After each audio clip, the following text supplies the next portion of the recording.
Hello everyone, welcome to 2D Board Gamers. This is my top 5 basic upgrades.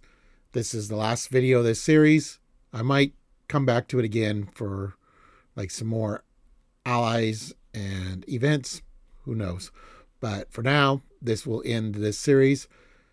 Basic is kind of a interesting quote unquote aspect because you can include basic cards in other aspect decks, and so not all of these cards make it into the short list for every deck.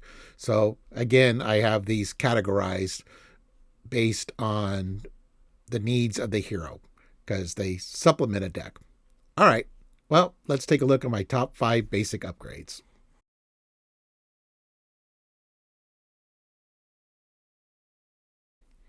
So number 5, there's actually kind of 2 cards. The first one is the side holster.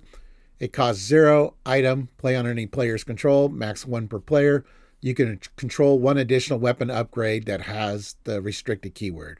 So of course this card is great for weapon heavy characters, and being able to have an extra restricted weapon is good. Also, another card in this vein is Tenacity. It costs 2. It's a condition. Hero action, spend a strength resource and discard this card to ready your hero.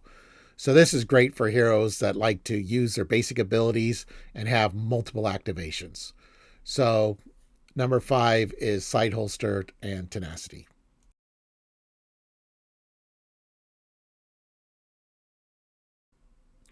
Number 4 is kind of trait specific. The first card is Unshakable. It's a 1 cost upgrade, condition superpower. Play only if your identity has at least 14 printed hit points. Your identity gains steady, and steady characters require 2 status cards to be stunned or confused. And the other card is Ingenuity. It costs 2. It's a skill. Play only if your identity has the Genius trait, max 1 per player. Resource, exhaust Ingenuity, and generate a mental resource. So these, of course, are hero specific, whether they have 14 or more hit points or if they are a genius. So that's my number 4, Unshakable and Ingenuity.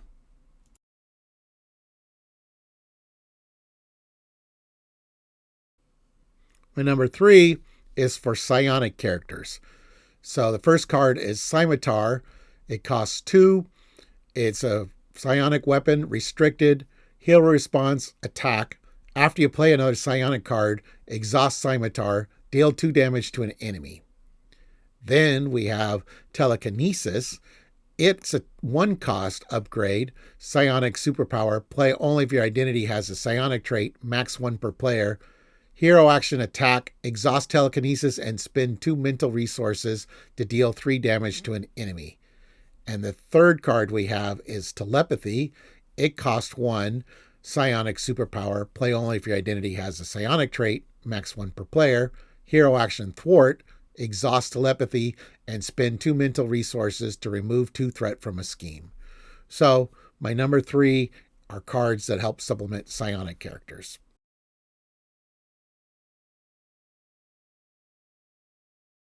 All right, so my number 2 is the honorary cards, is the first category. They cost 0. They're a title. This one is Honorary Avenger. Play only if your identity has the Avenger trait attached to a friendly character. Attached character gets +1 hit point and gains the Avenger trait. Now, there's one for Guardians. There's one for X-Men. There's one for X-Force. There's one for S.H.I.E.L.D. They all roughly do the same thing. The main thing is the attached character gains a trait, and then they get some other benefit. Usually it's +1 hit point, but not always. And the other card is for characters that have multiple changes, like triple changes, like maybe Ant-Man and Wasp, or have multiple forms, like Shadowcat, for example. This is Ready to Rumble. 1 cost upgrade. It's a condition. Play under any player's control, max 1 per player. Hero response, after you change form, discard this card, ready your hero. And there are a lot of definitions for form, so not just having the 2 hero sites like Ant-Man and Wasp. So yeah, characters like Vision, Shadowcat, Nick Fury, Spectrum, they all have forms. So this card would count for that.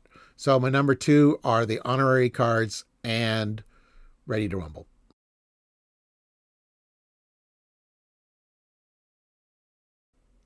For an honorable mention, this is for spy characters. So the first card we have is Espionage. It costs 1. Preparation skill. Play only if you control a spy character. Interrupt. When the surge keyword on an encounter card would be resolved, discard Espionage and draw 2 cards. The other card is Practice Plan. It costs 0. It's a preparation card, max 1 per player. Response: after you discard a preparation card you control, say like Espionage, for example, you can discard Practice Plan, return that card to your hand from your discard pile. So this is great for spy, especially Black Widow. She's on the art for both cards. But yeah, so that's my honorable mention, cards for spies.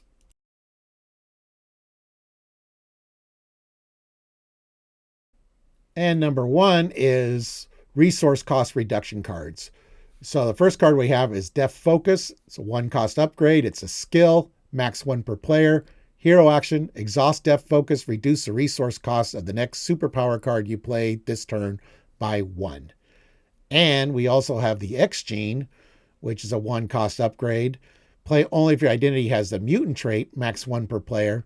Exhaust X Gene, generate a wild resource for an identity specific event.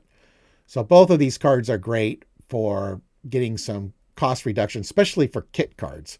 X Gene is, identity specific, specifically for X-Men and X-Force, but Deft Focus is, most superpowers are identity specific as well. There are a few aspect and basic superpowers, which Deft Focus would help with as well. But for the most part, these are designed for heroes with a lot of superpower cards in their kit.